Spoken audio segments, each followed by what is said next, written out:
verte. Tous les Brugeois sont dans le rectangle quasi. Et tous les Gantois aux abords du grand rectangle. La tête au deuxième et la latte. La latte qui repousse cette tête d'Alphaba. Encore une fois, ce sont les défenseurs centraux qui étaient venus porter le danger là sur cette phase arrêtée. On repart du côté gantois. Et on relance correctement dans les pieds d'El Ganassi. Encore une fois, c'est très bien joué de la part d'El Ganassi. Jorgensen, il a du champ pour frapper. La balle repoussée par Verbis dans les pieds de Koulibaly. Et le poteau qui vient à la rescousse des Brugeois. Ce n'est pas terminé. Ljubijankic au deuxième poteau. Verbis de nouveau. Et un nouveau poteau de Koulibaly. Cette action va-t-elle se terminer? Eh bien oui, avec une frappe à côté de Yacine El Ganassi. Eh bien une action complètement folle dans ce match. Après 18 minutes de jeu, 2 poteaux dans la même action. Et les Brugeois peuvent remercier la chance sur cette phase. On revoit la frappe de Jorgensen dans un premier temps. Poteau d'Elimane Koulibaly. Et puis ça va encore être un peu du flipper ici avec une balle repoussée par Verbis. Koulibaly qui manque vraiment de chance sur cette action mais qui aurait dû conclure d'aussi près. Alors le premier but tombera-t-il sur phase arrêtée? Premier corner pour le Cercle de Bruges. Déviation deuxième poteau et Dominic Fowley qui se loupe et qui est surtout allé percuter le poteau sur cette action.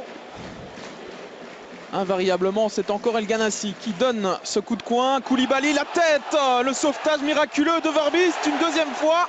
Et on dégage du côté de Neto. Et bien là, les Brugeois peuvent remercier leur gardien qui a encore fait des miracles sur cette action. On revoit la tête d'abord de Koulibaly. Et puis, c'est un peu chanceusement que Bram Verbis sort ce deuxième ballon. C'est toujours 0-0. Et ce n'est pas les occasions qui manquent du côté gantois. Mais on ne parvient pas à concrétiser pour l'instant. Nouveau coup de coin. El Ganassi dans le paquet. Ballon repoussé par Bram Verbis. Pardon, le but, non, c'est sauvé de la tête par Vian. Sur la ligne.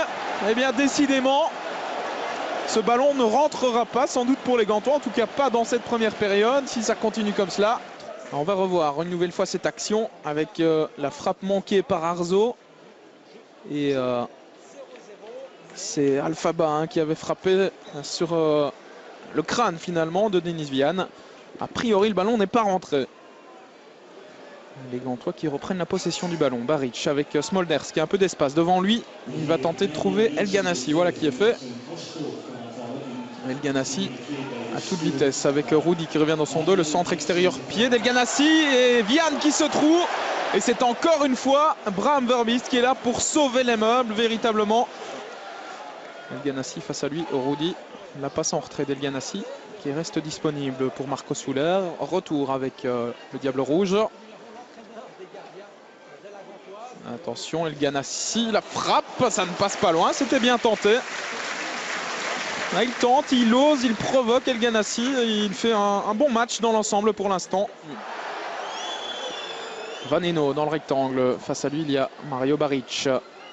Les crochets de Vaneno. La passe, elle est bien jouée. Elle était belle. Et le poteau avec Fowley. Nouveau poteau.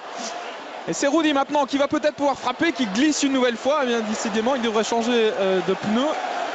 Le Portugais. Et décidément, dans ce but, on a des actions complètement folles. Un premier poteau, Fowley qui se jette. Deuxième poteau pour sauver Frank Books.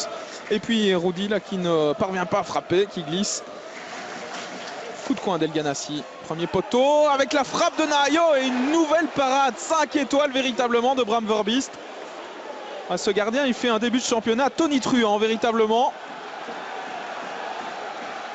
Ce n'est pas terminé pour les Gantois avec Souler.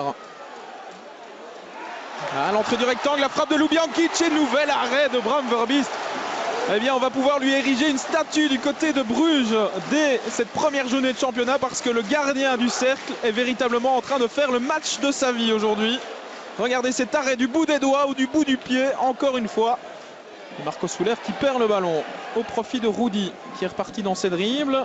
Alors, est-ce qu'il va tenir droit sur ses jambes cette fois-ci? Oui. Rudy, la passe elle est magnifique. Christophe Dan pour le premier but, il est accroché. Et que dit Monsieur Verweken? C'est un penalty. Penalty pour le Cercle de Bruges. Eh bien, il va falloir revoir cette action parce que j'ai quand même l'impression que Christophe Dan est tombé à contre-temps dans cette action. Carte jaune par la même occasion pour Nahayo qui va être exclu. Voilà la première carte rouge des Gantois cette saison. Elle est pour Nahayo qui avait reçu une carte jaune après 17 minutes de jeu.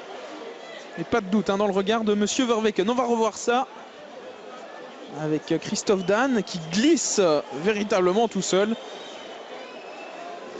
Ouais, il se trébuche dans son propre pied. Christophe Dan. Alors, Oleg Yachuk à 10 minutes de la fin de cette rencontre pour le 1-0 via le montant. 0-1 plus précisément. Le Cercle de Bruges passe devant grâce à ce penalty véritablement généreusement accordé par Monsieur Verweken. Mais voilà, les chiffres sont là. C'est 0-1, ouverture du score pour le Cercle de Bruges par Oleg Yachuk.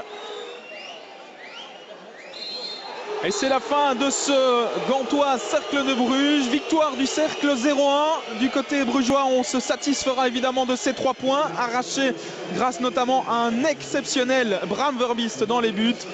Du côté de la Gantoise, on va sûrement pester sur ce penalty qui va encore faire couler beaucoup d'encre dans les jours à venir.